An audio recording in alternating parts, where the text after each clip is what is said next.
Welcome to Making Moves, a podcast presented by the Center for Sport and Social Justice at Cal State University, East Bay. Today's two-part episode explores the topic of weight stigma in the sports and fitness industries, featuring Andy Duran, Dr. Luciana Zuest, and Dr. Sae-Mi Lee. This conversation is hosted by Jill Nelson. This is McKenna Duda, your podcast producer and host. I'm a Cal State East Bay kinesiology graduate, former collegiate, now recreational runner, and a personal trainer. I'm located in Dallas, Texas, where you can catch me playing sand volleyball, hiking any and every hill I can find, or studying to encourage those around me to pursue a life of adventure, service, and vitality. Here, we'd like to serve our audience by educating and also inspiring y'all to feel empowered through sport and social justice. All athletes, sports fans, and social justice advocates are welcome.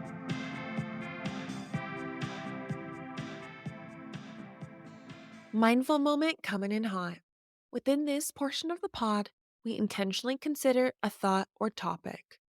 In your own environment at home or work, reducing visual stimulus or physical clutter improves brain processing and also reduces stress levels. Act itself can be self-gratifying and allows for time for the mind to wander and express itself creatively. Unconsciously, it improves self-confidence in knowing where and how you left items. Overall, an organized space is a wonderful way to help yourself with work and life balance.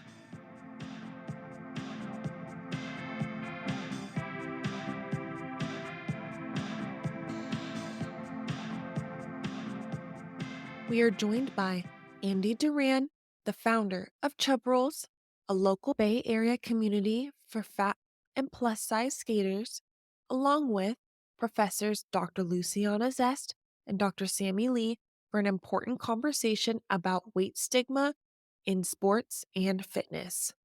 Our guests will be speaking to the meaning of and need for inclusivity and their roles as scholars and activists in promoting body diversity in a world obsessed with thinness. Hello, everyone. My name is Jill Nelson, and I am the host for this two-part interview on weight stigma.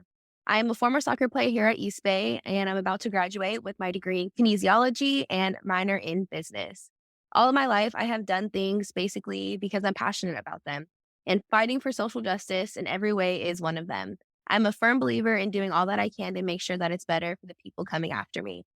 But I'm so excited to introduce our guest today for part one of this interview. Andy Duran is a queer and trans Blaxican bear from Oakland, California. He is the education director for Good Vibrations and the founder of ChubRollz in the Bay Area. As a trainer for nearly 20 years, Andy has been providing education and resources to better serve his communities in need. In his off time, Andy can be found singing George Michael, blushing, and skateboarding around town. Thank you so much for joining us today, Andy. I'm so excited to get into this. I was looking through your Instagram and I was like, why am I not invited to these things? Why have I never heard about this? It just sounds like so much fun. So, to kick things off before we get into all the questions, we have a little icebreaker question we like to go over. So, first, can you tell us where you're joining from today? And can you also share what your favorite part about skating is? Sure, yeah. I'm joining you today from Oakland, California, which is my hometown. I can talk about my favorite things about skating all day, but I feel like my absolute favorite thing about it is the feeling of almost feels kind of like flying or almost like swimming. Any of these kind of like really like unique ways of just gliding smoothly is amazing. And I feel like that sensation of just kind of feeling the wind blowing as you're cruising around and feeling your connection to the ground, the momentum. It's pretty fun. I bet. I grew up rollerblading all the time with my friend, and I've been trying to tell myself to get some more skates, go do something, but it's like I need to dedicate some more time to that. I really love the name you chose for your club, ChubRollz. Your whole thing. I love your whole message. I love your mission, and it literally looks so much fun. So everyone, make sure you go check out their Instagram. But can you please tell us a little bit more about your community, what you do, and how you came up with that name? I started ChubRollz during the kind of height of the COVID pandemic. 2020 or so, everybody was indoors. I really wanted to kind of get back out there and start moving around in ways that felt kind of safe. Uh, I had a skateboard in my closet that I used to ride in high school. I am over a decade away from high school. So I wasn't sure if I could still do it, but I remember that I could. And when I started looking online for information about being a plus size rider, which I was when I rode in high school, there wasn't really any good info out there. It was very discouraging. There was weight limits and videos of fat people falling on skateboards and nothing positive or motivational. And so I immediately was like, I need to kind of like connect with other fat skaters. I need to kind of show folks that you can skate and be heavy, and that's okay. Or else people are going to be discouraged. And uh, so I started documenting that. I started kind of hearing from folks saying, I want to skate with you. I want to learn how to skate with you. But I'm afraid that I'm going to be laughed at. And so where can I go that's going to be a safe environment? So that's why I created ChubRollz, was sort of where can we skate together and kind of motivate each other so that we can kind of create an environment for people that want to learn to skate. And the name just kind of came to me, honestly. It wasn't my first, like it was one of the first things that came to my mind, but I was like a joke almost. Like I was like something like Chub Rolls, but not that.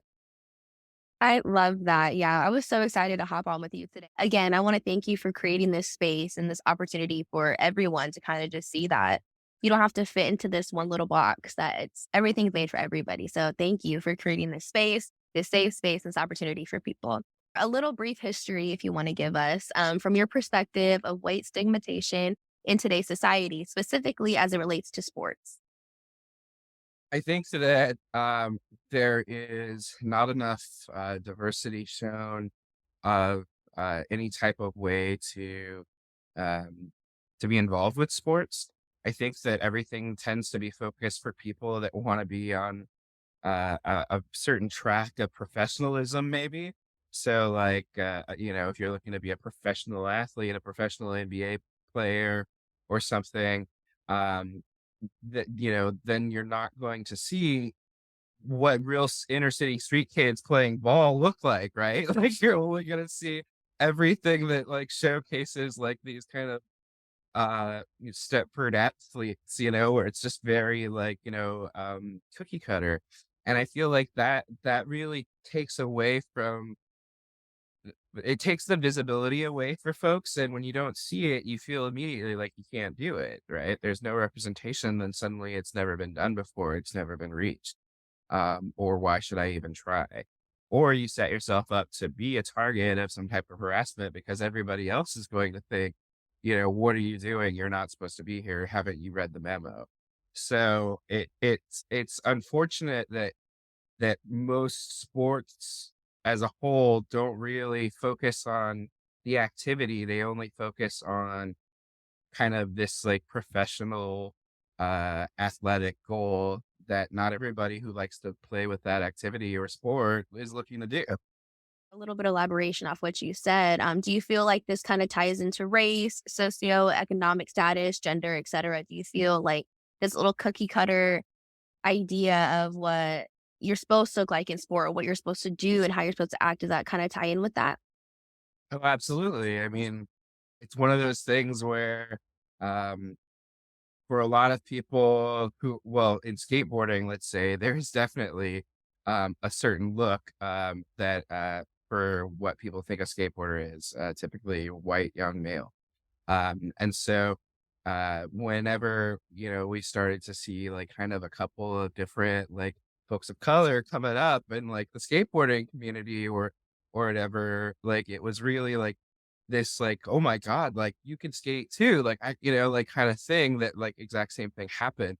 And I think that that's one of the things that like again gets left out is that kids in the hood have always been skateboarding, like kids um have been like going to punk shows, like, that are like black and Latinx, and like, like it's always been part of our culture too, but it's not what is shown um in the kind of marketing of what the brand of skateboarding has become.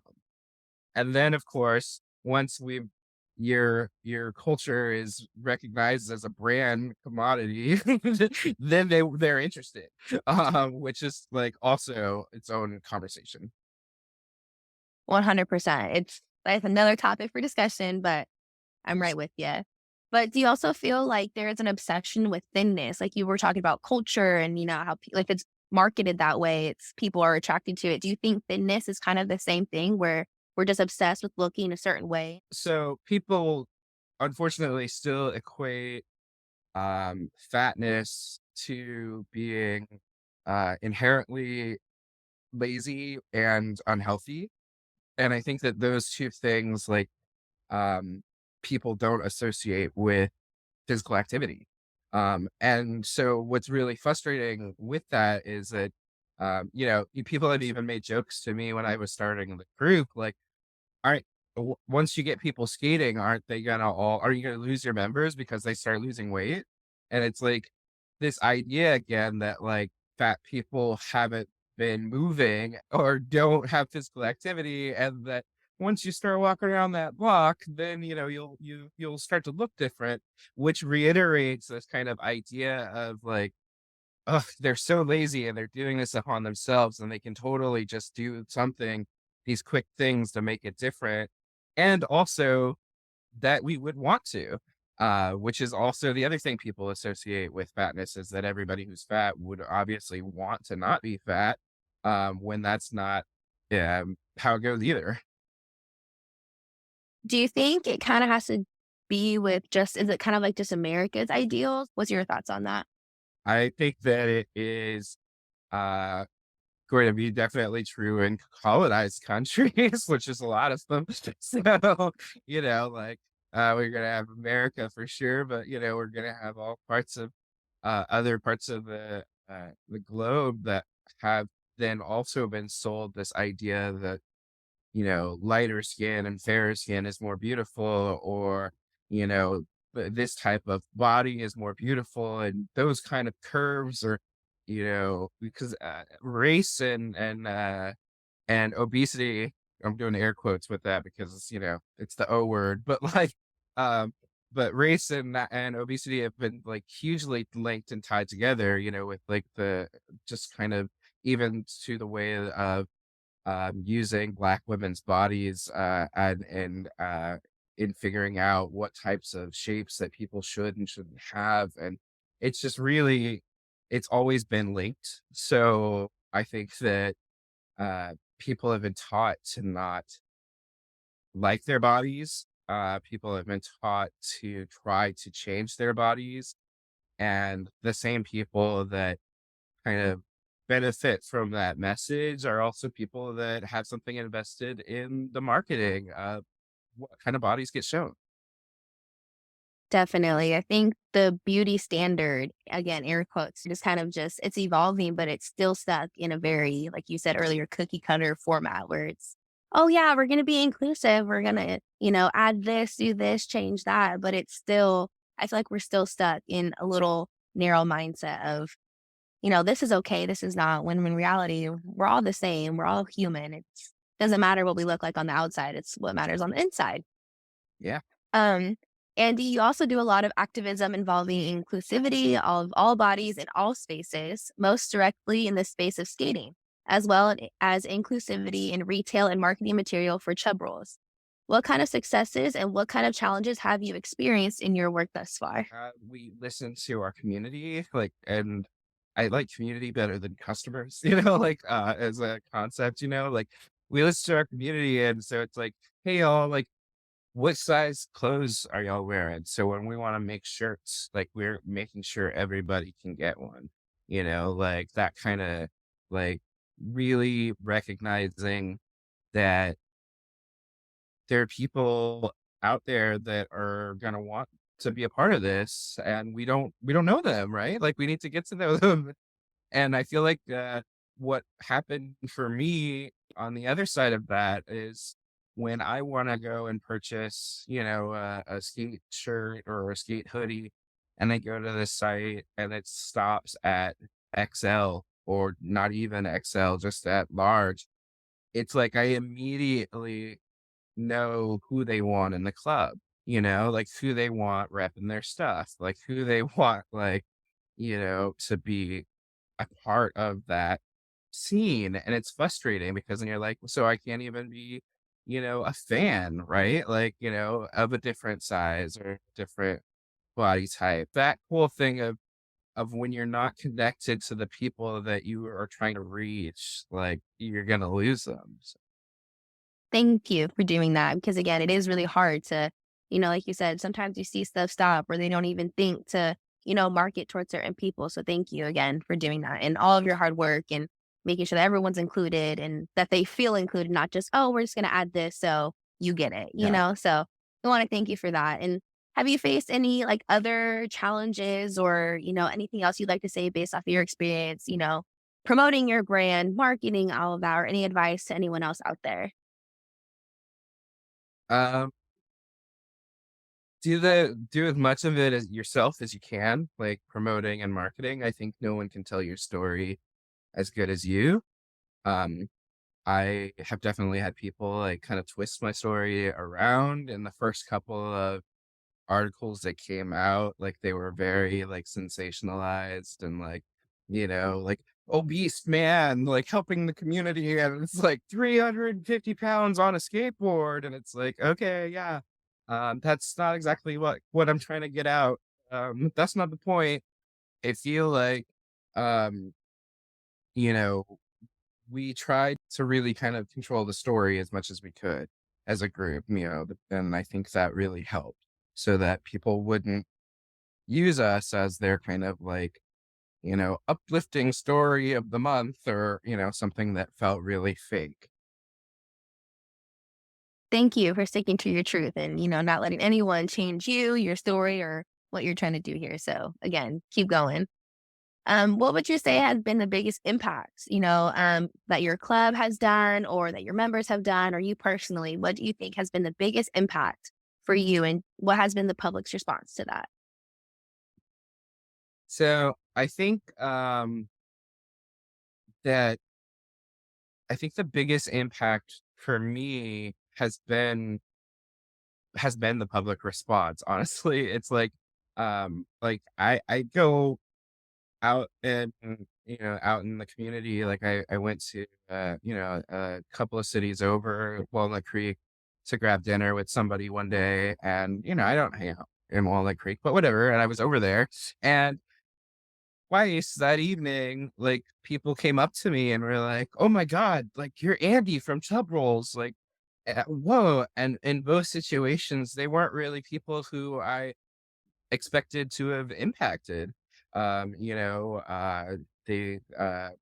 one of them looked like kind of like he was on his way to the gym, looked kind of a little bit like a muscly dude, and he was super like, oh, I'm a big fan. And, the other one, told me that like, we really had to impact her and her experience to, having some issues with eating stuff. And so it was just really touching to see that our story had a connection to people beyond just the folks we were trying to say, come out and skate with us.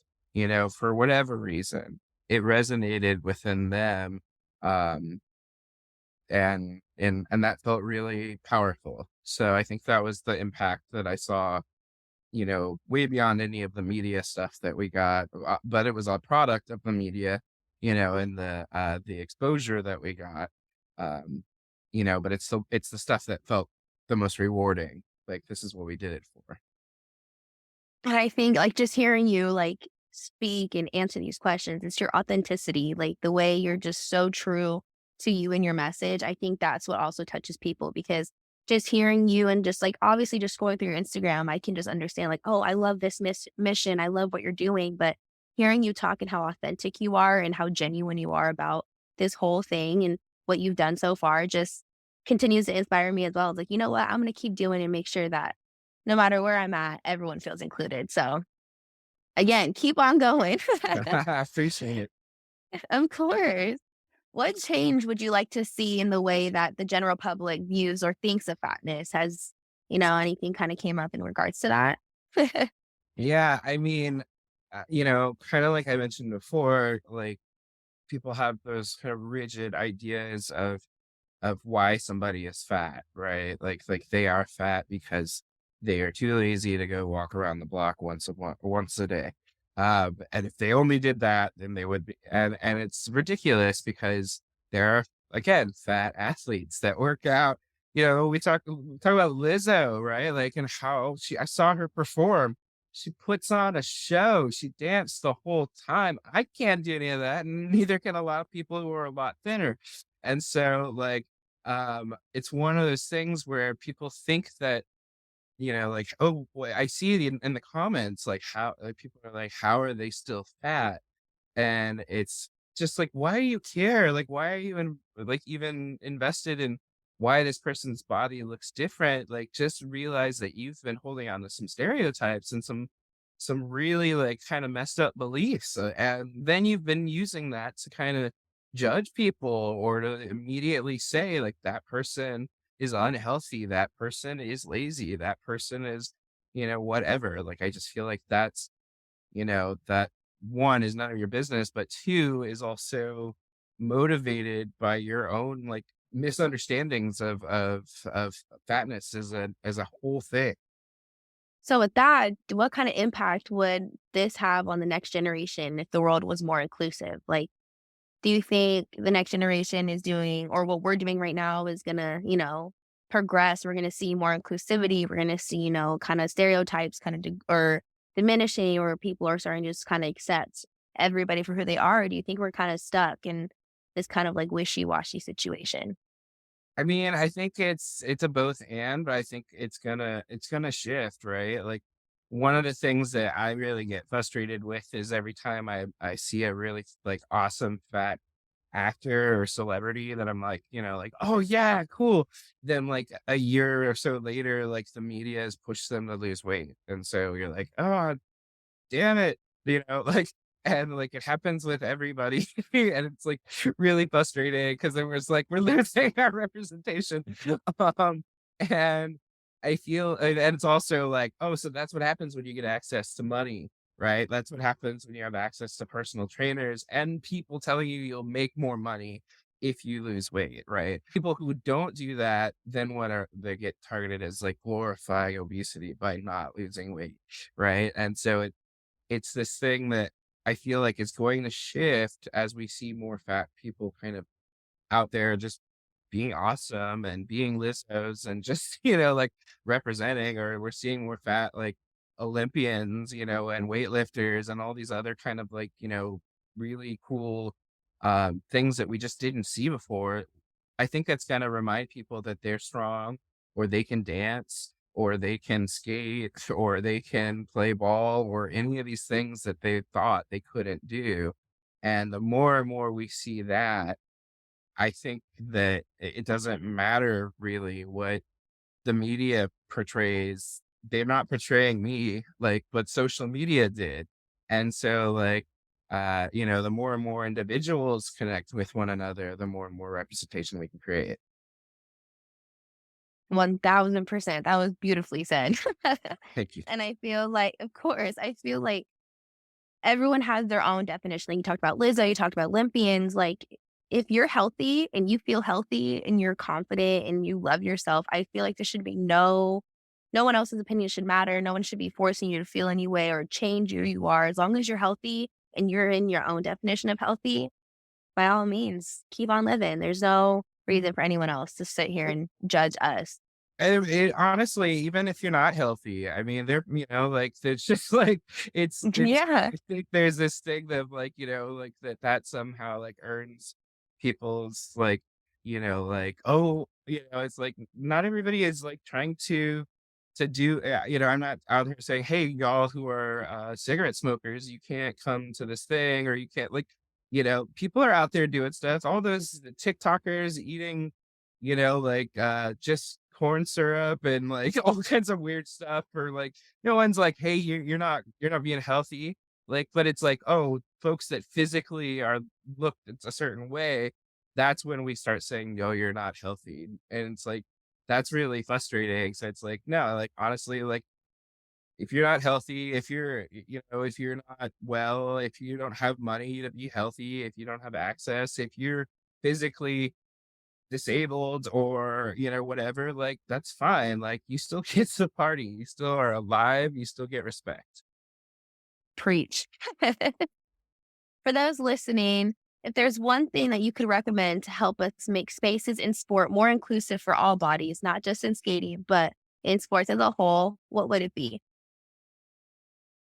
It's a good question. So, I think the best thing to do is whenever, whenever you're starting with any kind of group or you already have something existing, you just kind of look at who's not there and then start to figure out why, right? Like, because I think we immediately just go like, oh, our space is totally inclusive. They're just not coming.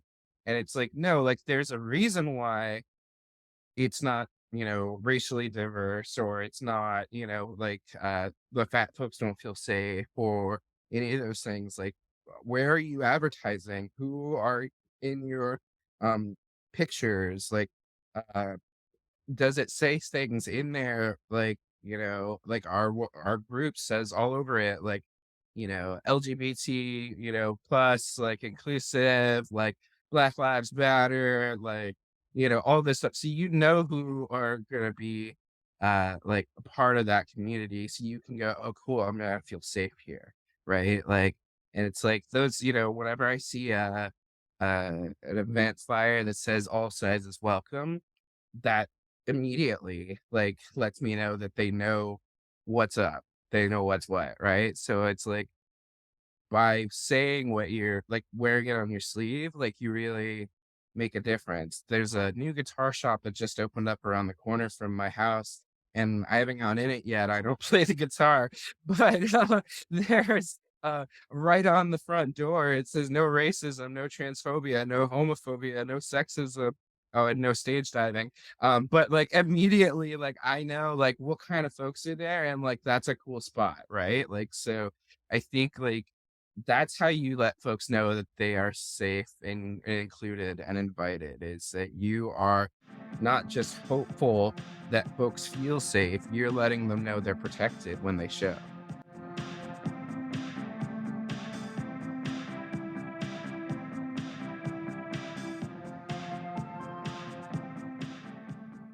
My name is Jill Nelson, and I'm so excited to welcome two new guests to this conversation of weight stigma. First up, we have Dr. Sae-Mi Lee.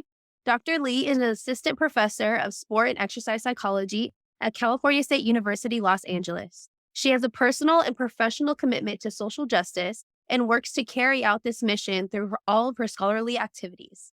Next, we have Dr. Luciana Zuest. She is an associate professor in the Department of Kinesiology at Towson University, Maryland. Grounded in the socio-critical perspective, Dr. Zuest studies weight stigma in physical activity settings in order to promote body acceptance, respect, and appreciation. Thank you guys so much for joining us today. So first, we're going to start off with a little icebreaker question. Can each of you guys state where you are joining us from and let us know what is your favorite way to move your body and why? Yeah, thank you so much for having me, Jill. I'm tuning in from Los Angeles, and I'm at Cal State LA, like you said, which is located on the unceded territory of the Tongva. And one of the favorite ways to move my body is to stretch, because probably like everyone, I also strain my neck to try to look at the screen. So to do a neck stretch is like the favorite thing that I like to do. And then I also like to take walks with my rescue dog, Taco. Hi, Jill. Thanks for having on. So excited to be here. So yes, I'm at Towson University in Maryland. Just for more reference, we are right outside of Baltimore. So we're in Baltimore County, just a little north of Baltimore. And my favorite way to move my body is to swim. I just absolutely love being in the water and breathing. And so every time I get to swim, it's a good day.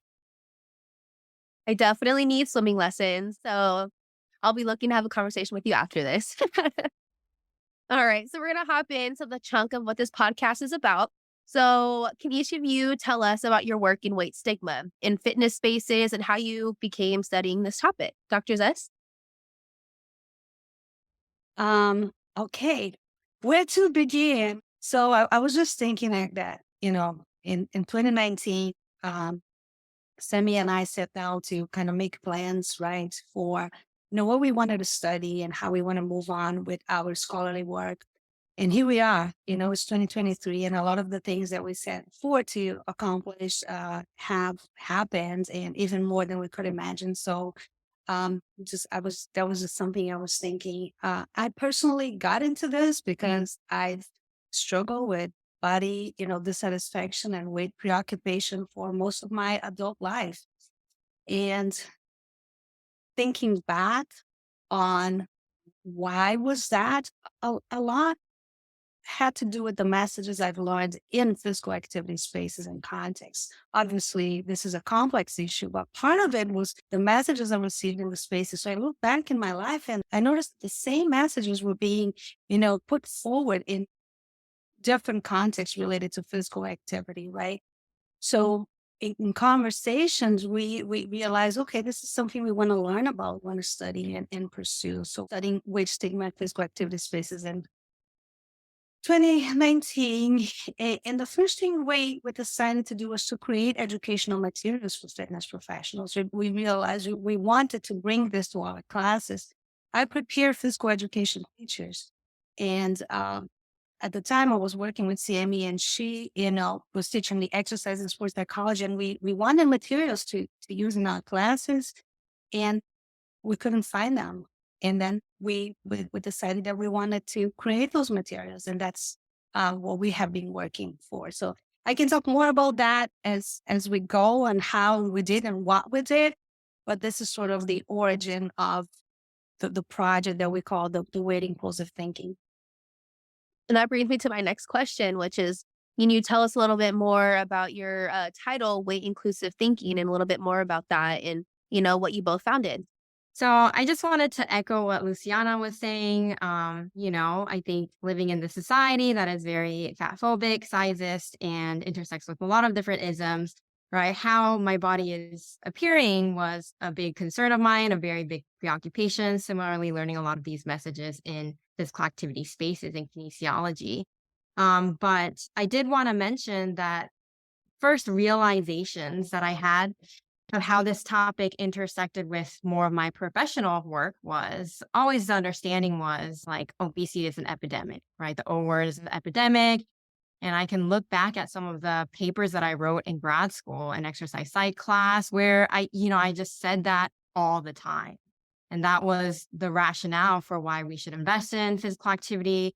And looking back, I didn't read extensively on, weight science or any of the research. It was just given fact, and it was like gravity. It was just something that was so unchallenged. So even though I experienced great body dissatisfaction and witnessed sizeism and fat discrimination in my world, I never really saw the impact or the intersections to my professional work until I started to do some research and listen to, client stories. So my background is in sport and exercise psychology. We also work with athletes on their performance enhancement and personal well-being, et cetera. And I chose to do research on racial microaggressions, and I talked to student athletes of color, women, about their experiences. And what was really striking to me and interesting was they talked about a lot about how their bodies didn't fit, right? Their bodies, didn't fit. They were too big, too small, too short for their particular sport, or because of how their bodies were presented, they were expected to be good in this and not that. So there are a lot of expectations and assumptions about bodies, but one of the specific stories that I remember from doing those interviews and that work was there was a Black athlete who was in a predominantly white sport and talked about how difficult it was to be in that sport, particularly because a lot of the feedback that she was getting was about her body size. And even though she was well performing, the feedback that she was getting from her coaches, teammates, and trainers, nutritionists were that, it's great, you're putting in a lot of effort, but you really need to fit the body of an athlete as well, even though she literally is a Division 1 athlete. Being an athlete, she needed to prove that she actually was an athlete by having the body of an athlete. And the comparison was her other white teammates. So it was really interesting that that her depiction was she was amotivated, she was lazy, she wasn't taking her sport too seriously.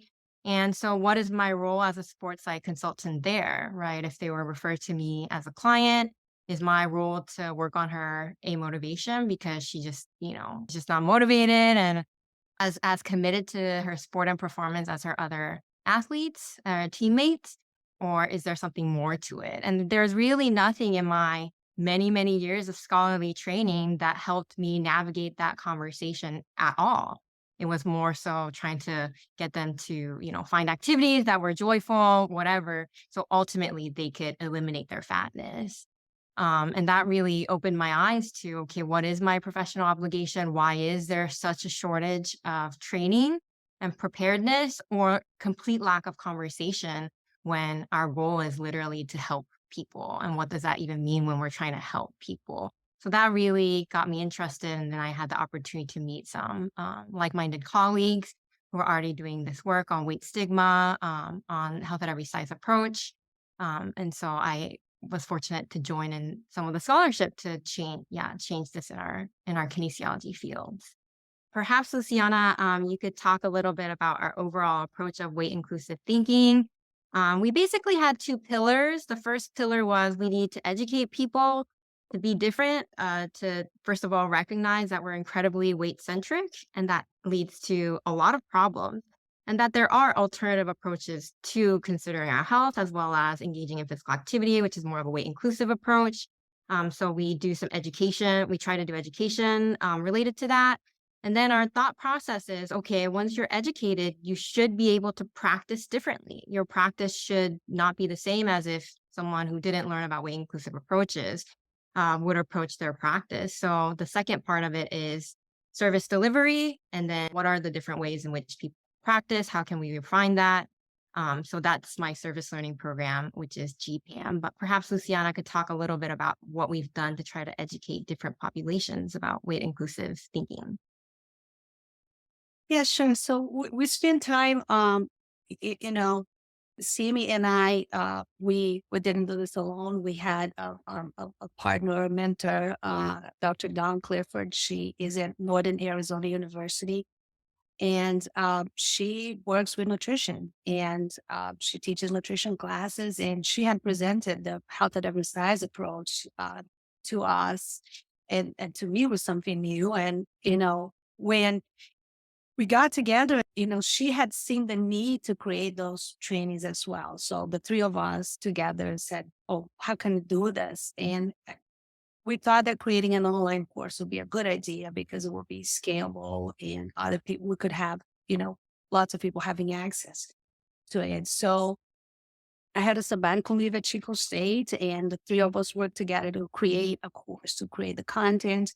And we used the health of every size framework and there are 5 principles to kind of organize our course and the content. We wanted to kind of expand on the principles. So we created the course. We added some strategies to make fitness spaces more inclusive. So, once you learn those ideas and you can take a look on your own perceptions and biases, then you can begin to practice different. But we wanted to give them those strategies on how to practice differently. We launched our first material, which is a 2-hour self-paced online course. And it's called Weight Inclusive Thinking for Fitness Spaces with FITS. We were incredibly lucky to partner with an instructional designer and a webmaster that's put our work into put this forward into an interactive online course. So it's engaging, and we have received very good feedback So what we did, we first piloted the course, and we thought we were going to start with rec centers because of proximity. We wanted to get some data on the course as to, okay, our goal is to make it available free of charge for as many fitness professionals that we can reach into getting some data. Okay, if this course is effective, we can get financial support to make that happen. So we started off in 3 campus rec, and we saw from our data, we saw a significant improvement in their anti-fat attitudes. That's what we measured. We got some feedback from the course, used that data to get more funding and expand. Now we just tested it against the control course in another topic, in campus rec across the country. And what we found again was that compared to the control course, there was a significant improvement in their attitudes towards fatness people. So that's very encouraging because it's a very short course. The feedback is positive, particularly with the modality of the course and the interactivity and the content we presented. So we are hopeful. This was our first training. We have hopes to create, a way inclusive thinking in physical education, or perhaps a way inclusive thinking in health. So we're planning on creating these different materials to train folks into this approach and to provide some specific suggestion, because obviously, right, how you make a fitness center more inclusive it's different than a physical education class. We might be different than, healthcare providers' office. So this is the direction that we are going to. Dr. Zest, I would like to follow up with one question about that as well. Is like we're talking about thinking, how it's different from a gym and classrooms. What are other ways we can be more inclusive when it comes to teaching physical education or just physical activity in general? There's so much about it, but I want to focus on one thing. I was looking on the internet. I wanted an exercise that I could do at home, right? So I was looking on the internet or simple, 20-minute exercises, right, on YouTube. And the vast majority of the exercise, they come with a promise of weight loss, right? Weight loss exercise, weight loss, no matter what. Even though if you find a one that doesn't have the follow-up lesson is one that promises weight loss. So that's inevitable. That's where they go, is yoga for weight loss. So there is this notion that, exercise is attached to weight loss. That's why we do exercise. So that's the first thing that we want to dismantle, right? Because there are so many other reasons why people exercise. And research doesn't even show that, exercising will guarantee weight loss. So let's begin by them. But there are so many other ways. And when you're educating children, right, you want to present all these other ways, which is one of our standards for physical education, is that we're going to value physical activity for, social interaction and self-expression and, mental health and physical health. So health is one component, but there's all these other components. So that is the beginning, right, is to, hey, and Dr. Lee can talk more about that too, but starting also with our definition of health, right? What is the definition of health? That's another starting point into, there is this idea that thinness equal health, right? How can we break this down and show that that's not an accurate definition? And children are learning this in schools, right? There is research showing that children as young as, first graders will equate health with thinness. So the 2 parts, way to say, how can we do differences, beginning by the understanding of what health is and a more holistic and broad definition of health in a continuum, not black and white. And then the second part is, how do we promote physical activity that is wonderful for many other things, but move away from physical activity for weight loss, which from my brief search on the internet, it's still highly prevalent, right? And as Sae-Mi mentioned in the beginning, the discourse about physical education can solve the obesity crisis is very prevalent.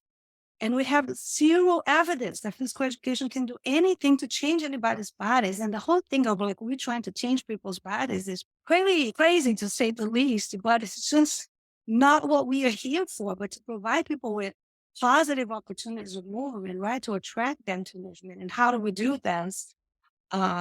We need to break away from the physical activity equals weight loss.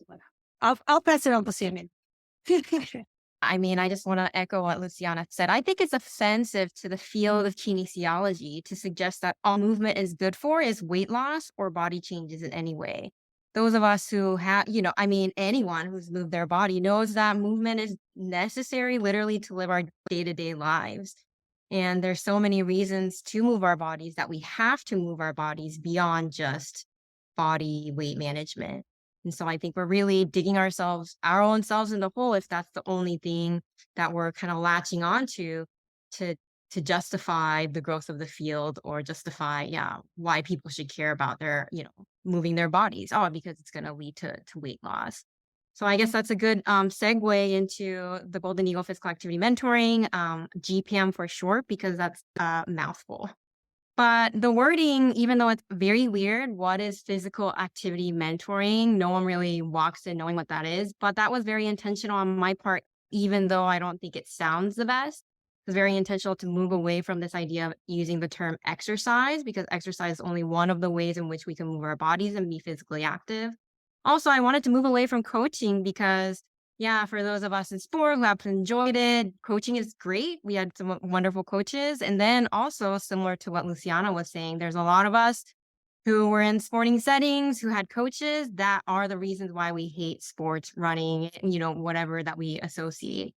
So moving away from that connotation was really important, that it was a mentoring, it was a collaboration rather than really us telling what people should be doing. And that's really the model that we're trying to disrupt with physical activity mentoring. It's basically like an applied exercise psych session, one-on-one session, but I train students in exercise psychology, the non-diet approaches to health and physical activity. And then we use the communication counseling approach called motivational interviewing to meet one-on-one with members of the CalCit LA community, but also beyond, to talk about their physical activity goals, journeys, and yeah, how they want to move their bodies in ways that make sense to them and that are sustainable. Because one of the things that we often know is, right, we cite this the same way that I cited things in my grad papers. Obesity, I use that in quotation marks, is an epidemic. Adults in industrial countries such as the US, 70% are physically inactive, et cetera, et cetera, et cetera. But why is that? Is it really because people are stupid and lazy? Certainly that can't be the whole answer, even though we like to present it as if that's the case. So, and a lot of times there's too much suggestions on what we should do, the new fab diet, the new class that we should be taking, etc., which is all wonderful, which is all options. But despite all that diversity and options, I'm also using that in quotation marks. Why are still people physically inactive? What's the gap? And, there's several reasons for this, but we're suggesting that the ways in which people are prescribed and restricted to do physical activity is not working for most people. And the ways in which we move our bodies, again, the motivations and the reasons for why we should move our bodies have been presented to us in a very singular manner for weight loss or health gains. And also the ways in which we should move our bodies has also been very restrictive and prescriptive. You have to move your bodies in these ways, vigorous physical activity, sport forms, etc., when there's so many different ways. So Luciana and I, kind of use the term of the hierarchy of movement. There's a hierarchy of movement, and we're all supposed to do vigorous forms of physical activity, such as, I'm not saying anything negative about these sports, but like CrossFit or, running, and these very specific forms of exercise, structured exercise, are presented as almost the only ways moving our bodies. And of course, there's other things like gardening and Zumba, but of course, these are also seen as less things. And you can also see how they're presented, who they're presented for, which bodies belong there, which bodies don't. And so those are the things that we try to incorporate and educate in our sessions.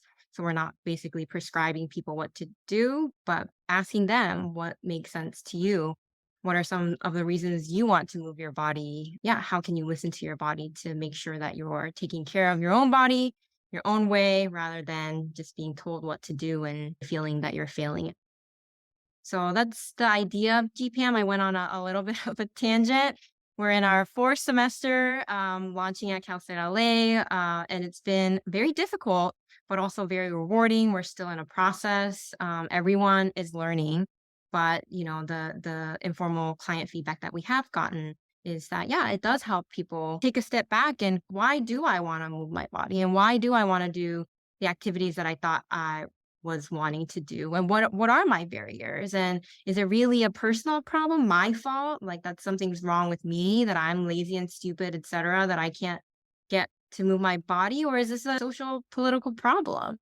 And if that's the case, can I reject some of those messages, challenge some of those messages, and reshape and readapt some messages that work better for me so that I can take care of my body and use physical activity as one of the ways to care for my body and as a human right rather than as a way to shame, punish your body, which is typically how physical activity is presented. So those are some of the goals that we have for GPAM and some of the client feedback that we've received so far. I can speak to both of your guys' points because growing up, I danced, I played softball, I did everything. I was at class till 3, went to dance, went to softball, went back to dance, soccer practice, to sleep, woke up and did the same thing. That was from like second grade to like sixth grade.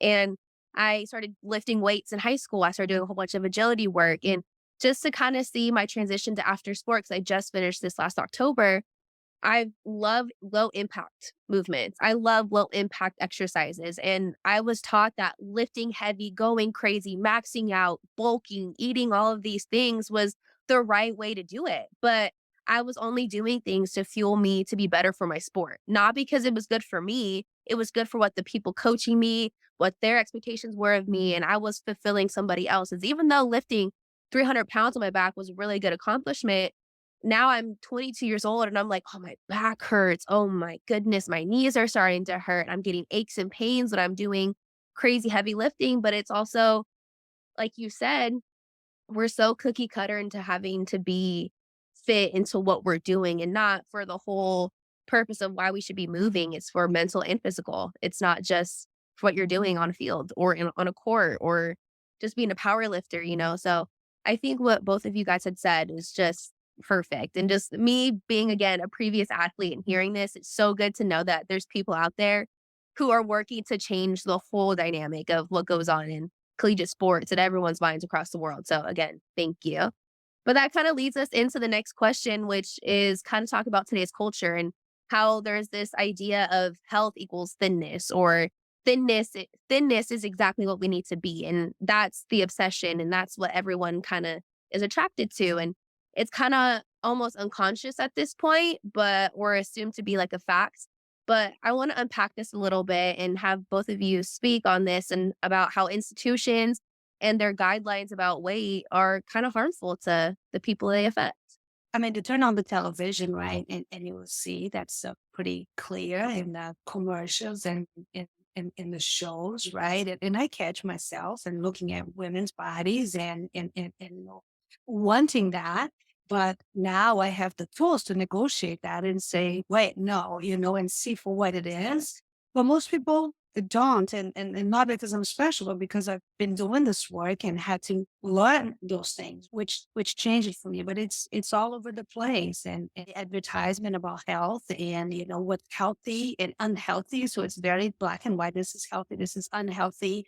And I had periods in my life where I was you look at me saying, hey, you're healthy, but I had a major hip surgery and with a stress fracture, is that healthy? Or you avoiding social interactions to avoid food, is that healthy, right? So I have a colleague, he starts his lecture about like, is cake healthy? And then people go bananas, right? No, it's unhealthy, right? And he brings the idea that cake is socialized and that we eat cake to celebrate. That is healthy. What, but so all these notions, right? And the problem is that children are learning those things. That there are programs out there actually teaching those things, and it's problematic because then you begin to use excuses, right?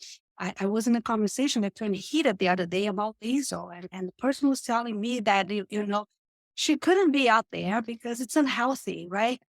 And at the time, I didn't have an argument, but thinking back, I thought, well, what about all the other artists that are drug addicts and that drink as much as why do we love them? Is that unhealthy? Why do we pick on Lizzo and her body, right? To determine that she is unhealthy when we have no idea, we have no data points about her health. And we are coming from this narrow-minded, right? So again, the person could be on a 3-day strike of cocaine, super thin, but nobody say anything, right, about their health. But we are all, this is cool to celebrate. And I think this is when we began to see that we have these preconceived notions. I also, believe that we really need to stop pretending that our concern for fat people is because of their health. First of all, they don't owe us health. Second of all, what health means is not only multidimensional, individual, but also cultural, right? What we think of health is not universal and black and white and singular. Like, why do you hate fatness? What are you afraid of? And is it really concern for their health? And certainly we know that, yeah, shaming people and making people feel like crap in their bodies is certainly not the way to promote better health. But yeah, I mean, these are all the things that we're taught to do and socialized to believe. Like no one is, they say no one is born a racist, a sexist. No one's born fat phobic, sizist, and having stigmatizing beliefs about fat people. So really looking back on where did we learn this from? And it's really universal and everywhere, unfortunately. And one of the concerning places is within the healthcare field, which I see kinesiology as one of. And like even if we go to a healthcare provider, a doctor's office, the first thing that they do is to weigh us, right? So believing that weight is a central part of our health is already established subconsciously from a weight-centric policy and practice. So, organizations such as the Association for Size, Diversity, and Health, ASDA, has different ways that you can advocate for yourself at the doctor's office. Because one of the things, why do they need to know weight? The reason that they typically want to know weight is so that they can blame all your conditions on your weight. You have the wrong weight. It's a simple answer of, I'll just lose weight, right? Okay, well, what would you tell me if I wasn't fat? What would be your line of thinking, your diagnostics, or right? What else would you try to consider if you didn't see my body, right? So these are some of the weight-centric policies in healthcare, which is all one of the reasons why fat people avoid healthcare, receiving healthcare because of the stigmatizing experiences and the ineffective and problematic and harmful care that they are receiving when they even have access to healthcare, which we also know in the United States, healthcare is not a right; it is privilege and very closely tied to labor and productivity, which is a whole different tangent that I will not go into. Weight is just what does that tell us about one's health status and why do we feel like people owe health to us is I find very fascinating. And, yeah, I have, as a thin person, much thin privilege. I had very bad, health at the time in grad school. My mental health was shot. I was just struggling and therefore was very, very thin because I was hardly eating. And the things that I was eating was candy and alcohol. So, but whenever I would go into the doctor's office, I would be congratulated. Oh, yeah, you have a low BMI, low weight. Keep on the good work. When I, even as a physical activity researcher, did no physical activity and ate crappy food or probably not a diverse diet, and still I was congratulated and wasn't probed further. So actually weight-centric healthcare is ineffective for everybody, and we're placing way too much weight on weight, even though the science and research really doesn't back that up at all. Just briefly, I actually went to primary care doctor about a month ago, and he noticed I had lost some weight, and I actually lost a little weight due to COVID. I had COVID and a rebound COVID over the break, and he took my blood pressure. He took that, and he said he wouldn't ask for blood work because of whatever guidelines says you were healthy. And well, I'm changing primary care doctors because I know. But then I came home, and my husband was like, "What? They didn't ask for blood work? That doesn't sound right." And so those are the kinds of things. And obviously the backlash comes, oh, it's always like, but what about obesity? But what about health? And we acknowledge that there are correlations between, fat tissue and certain conditions. But that's one data point, right? In the overarching health of the person, just as correlation between, your stress and your probability of having a heart attack is one data point. That doesn't mean that if you're stressed out, you are unhealthy and we're not. But for some reason, because we're just so terrified of fatness, then that becomes this health thing, as Sae-Mi was saying. It's really not about that, because that is one data point, but we extrapolate that. And that's when we get pushback. And the pushback, it's always very generalizing and just distorting what we actually say. I just wanted to kind of clarify that, but it comes to that. And the other two parts is that what's very clear in research is that weight stigma would lead to physical activity avoidance and healthcare avoidance. So yeah, because I don't want to be embarrassed or participate in this, I then avoid my doctor, and problems arise. It's finding what to blame, right?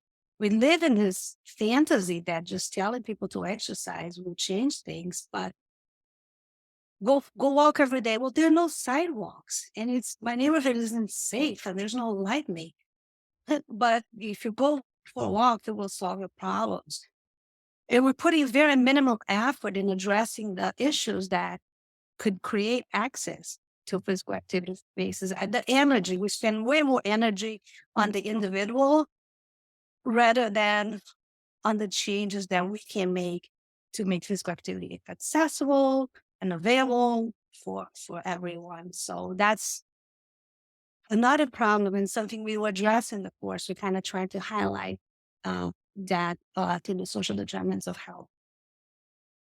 So to follow up with that, what are some changes that need to be made here in both terms of attitude and actual physical actions in both the infrastructure of fitness spaces and like we're talking about healthcare? Many changes, but one of the things that I've caught myself doing, and this has one of the things that kind of reminds me that, yeah, health is much more complex than diet and exercise, even though we like to pinpoint diet and exercise is going to solve all problems. There's a comedian on Instagram who, made a skit that they got stabbed. They went to the doctor being like, hey, I got stabbed. Can you treat me? And they're like, diet and exercise. Like, diet and exercise is great, very important, but it's not the solving all problems. So certainly we should not pretend to be that way. And yeah, even as kinesiology, we love movement. We want people to get moving for all different types of reasons, but we can't guarantee people's health because health is complex. So I've started using more the term quality of life.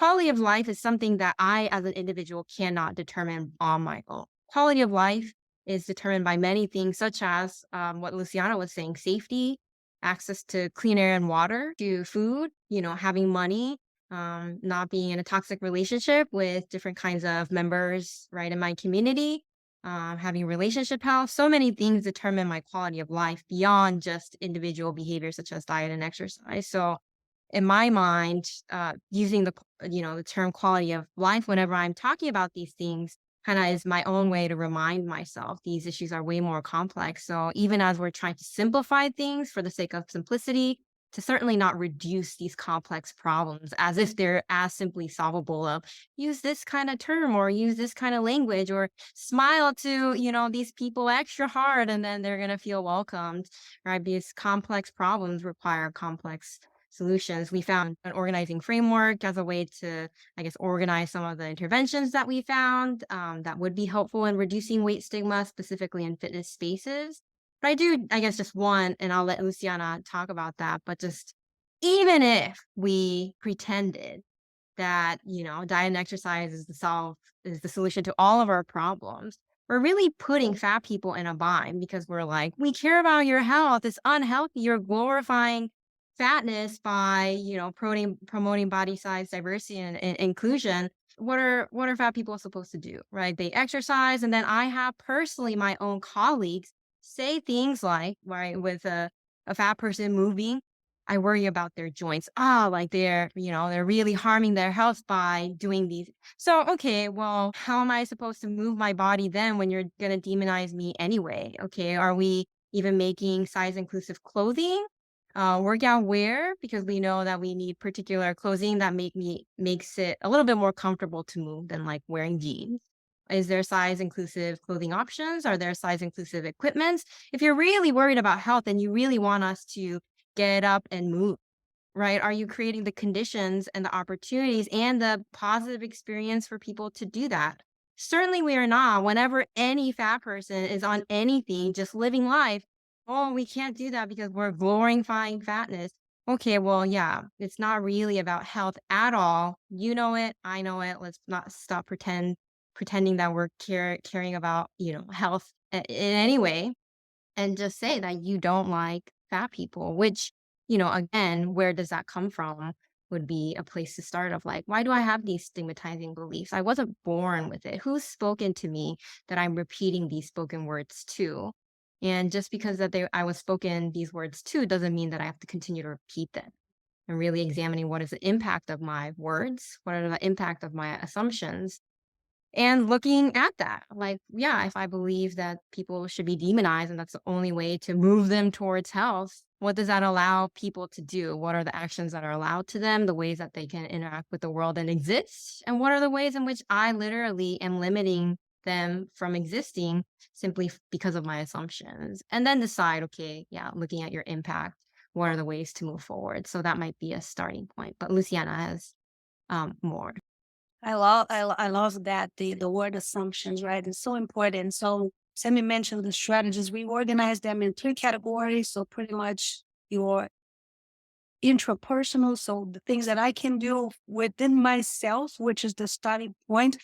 Because if my beliefs don't change, it's very difficult that I'm going to change anything else, right? So if I believe because of your gender you're more skilled or less skilled, or because of size you are lazy or you're not motivated, so those beliefs need to change, and that's, I think, the starting point and the assumptions. And then we go to the interperson. So how do I relate? How do I communicate? Right? There's a lot of issues, right, with mothers complaining about their bodies near their children all the time, right? And what message does that send to their children?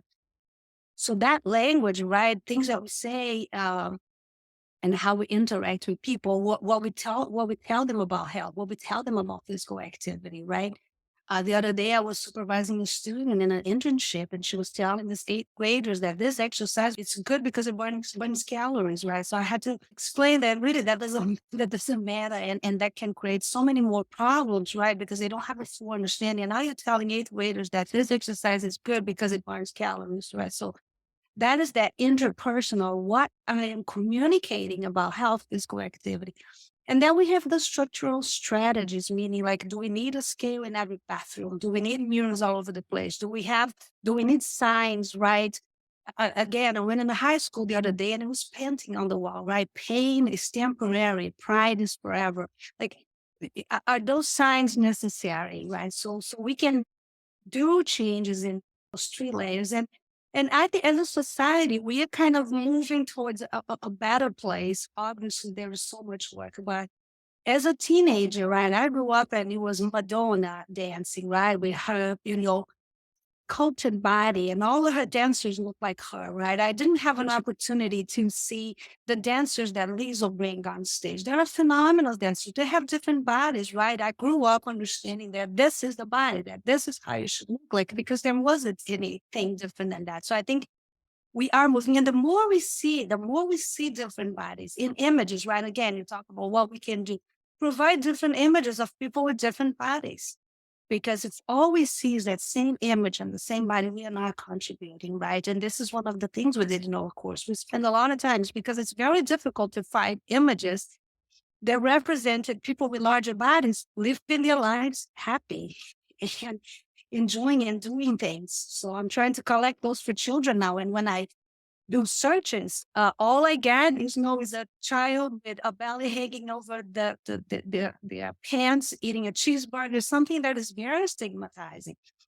So there's a lot of things that are not super difficult, that you don't need to a policy to pass in the Senate, that you can do at your level. But at the same time, you're going to continue to advocate for policies to pass, for changes to make at those three levels. So things I can do right now. And it's a work in progress. I catch myself having misconceptions and misassumptions that I have to reframe all the time. And if we all can be honest about that too, and continue. Oh, this is a thought I had, and wait a minute, right? Is this a true thing? And then keep moving in this direction, in the direction of doing things different and having conversations as well. And I think like us having this conversation right now is a great way to have people hear and understand that educating yourself is not a bad thing. Having your mind and your thought process and your ideologies change because it's going to a better future. It's not all that hard. It's not all that difficult. And it's something that more people should be open to do. And it's something that another reason why I love joining this podcast, another reason why I love fighting for social justice. I have such a passion for making sure that everyone's included or everyone has a place or everyone feels safe. And again, like hearing your answers to that question specifically just kind of, I hope, makes the listeners understand that it's not just in fitness, it's not just in sport, it's in kind of many different areas. And when you were talking about Dr. Zest about like representation basically and putting things on a wall, like that's not necessary, but making someone else feel a part of it because they see themselves or someone like them. And it kind of reminded me, I don't know much, but it reminded me of like Fenty and Rihanna's mission. When she joined the beauty industry, she had a mission to break every barrier. She had a mission to make sure that all the other beauty brands and lingerie lines had a direction that wasn't just made to fit in this little XS to large. It was XS to 3, 4X, where everyone had their place. And even with their color matches for foundation, having darker complected women have a foundation that actually matches. It's not just a concealer or makes them look orange. They actually had something that make them fit. And oh, I just love talking about things like this and hearing that it takes one person to continue to break down these barriers. And it takes a long, long line of women, especially, to sit here and push forward. Because I said this in a podcast before, and I will continue saying it again. When you get a line of strong women pushing forward for change, it's going to happen. And people are scared of strong women. So thank you for being those strong women. Continue to fight this fight and break this stigma of weight. So thank you. But that kind of pushes us. And I brought up Fenty, and I know you both probably have some in mind too about some professions or industries or companies that are kind of beginning to incorporate a more inclusive approach. Do you guys have any examples or any experiences in your personal life? Like I was saying earlier, some of the professional organizations that we belong to follow and really support, especially now with new leadership that's really taking an intersectional approach to fat activism. The Association for Size, Diversity, and Health, which is the organization that proposed the 5 principles to the health at every size approach, which is trademarked by ASDA. So if listeners wanted to check out any resource, I would recommend checking out ASDA, as well as NAFA, the National Association for Advancement for Fat Acceptance. I learned that they recently partnered with Dove, and they're doing weight stigma interventions as well as supporting their advocacy work. So most recently, NAFA was advocating to end size discrimination, which is legally allowed in the state of New York and many other states. So they were advocating for that. There was the collaboration with Dove. I'm a huge fan of Sonia Renee Taylor work and organization. The Body is Not an Apology. So that's the book that we use in GPAM to receive training, and many more. Elia Parker, Decolonizing Fitness. Yes, I think Sammy had a great list there of organizations. I'm starting to work with a group. It's an organization called Be Real USA, and they developed a curriculum for high school. It's called Body Kind, and it's really based on intersectionality. It's really based on appearance biases, is what they're focusing, and weight is part of it. So it's just very innovative, and they just did a pilot of the curriculum. So something to check it out too. Be Real USA. The curriculum is free for any teacher. They just need to go through an hour training, and they can download the curriculum with all resources, PowerPoints, and activities, and just really, really good work. And I think we have seen a move in the middle, which always comes with backlash. Because people don't understand. People will say health at any size, healthy at any size, right? They even don't bother like understanding what we are talking about. It is at times frustrating, but thankfully, I think when we have brought this forward, it has been well receptive because people understand that what we said about inclusive, right? Including people, even though, as Sam said, even though, right, exercise and diet were, right, the thing that will bring you health. Well, everybody has a right to access to that to begin with.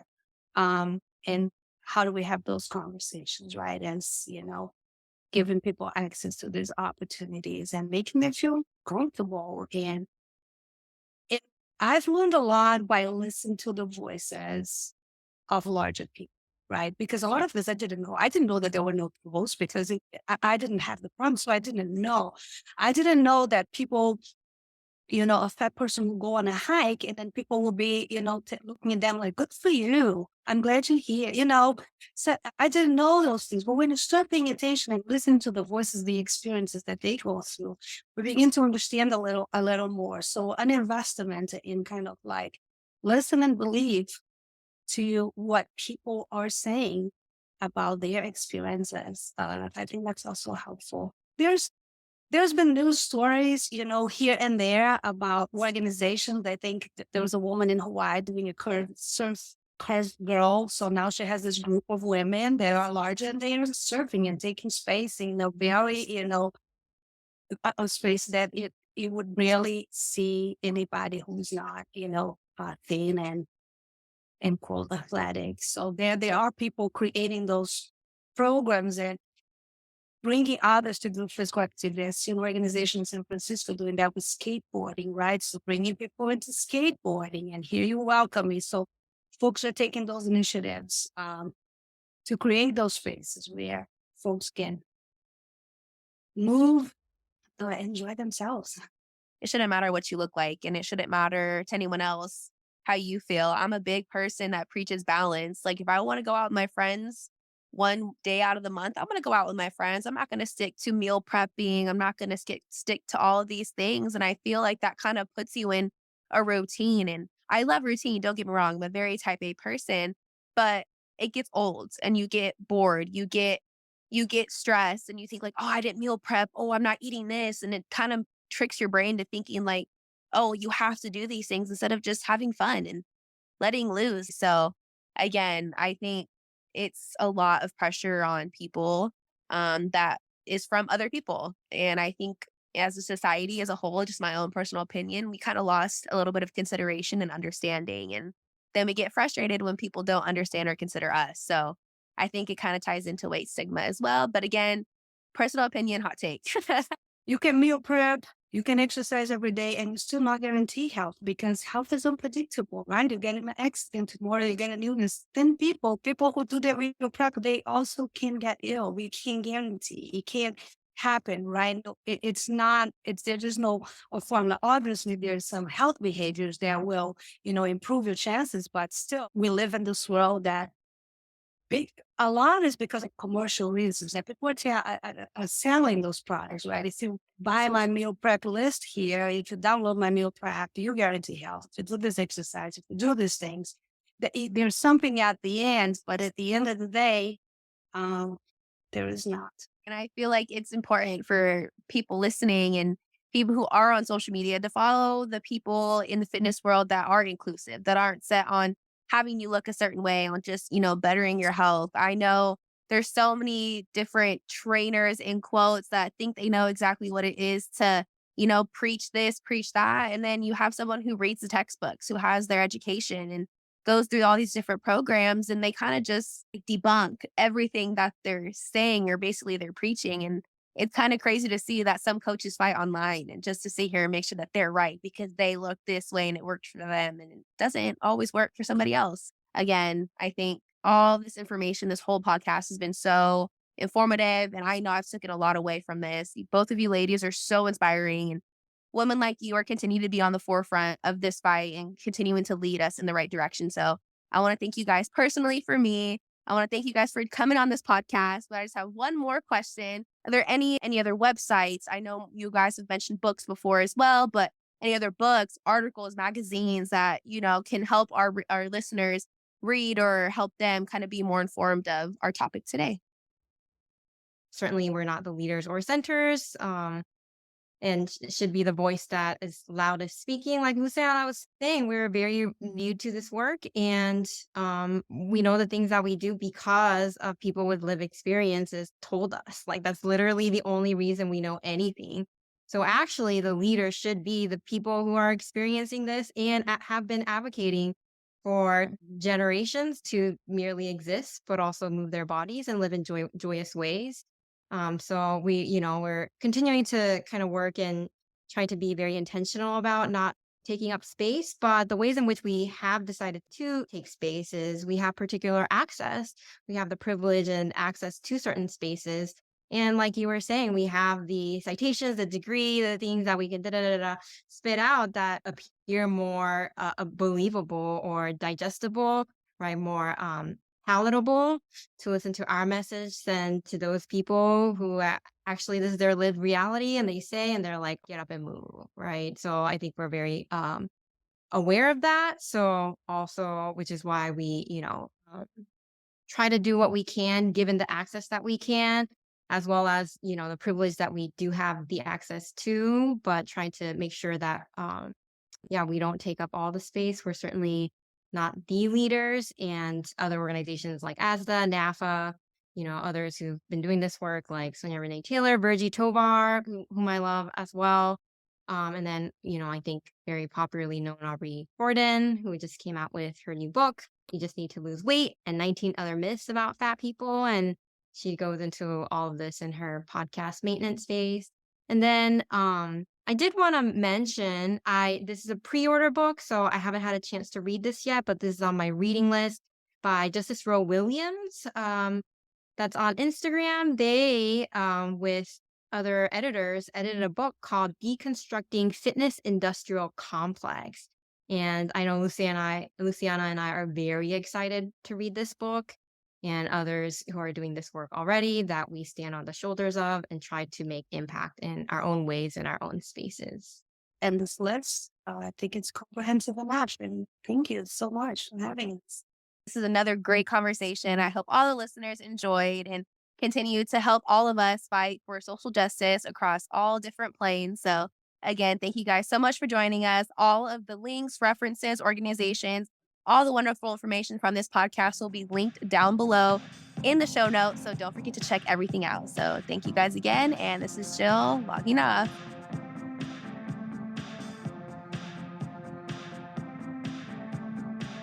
This podcast was brought to you by the Center for Sport and Social Justice at Cal State University East Bay. It was produced by McKenna Duda with technical and promotional support from Angelo Sunier, Virginia Ard, Jill Nelson, Sienna Clark, and Alex Salveson. Their music is by Marby Miller. A big thank you to Center for Sport and Social Justice co-directors Dr. Matthew Atencio and Dr. Missy Wright for their support. Funding for Making Moves was provided by Cal State University East Bay and the Center for Sport and Social Justice. Make sure to catch all 6 episodes of Making Moves, streaming now on SoundCloud, Spotify, and Apple Podcasts.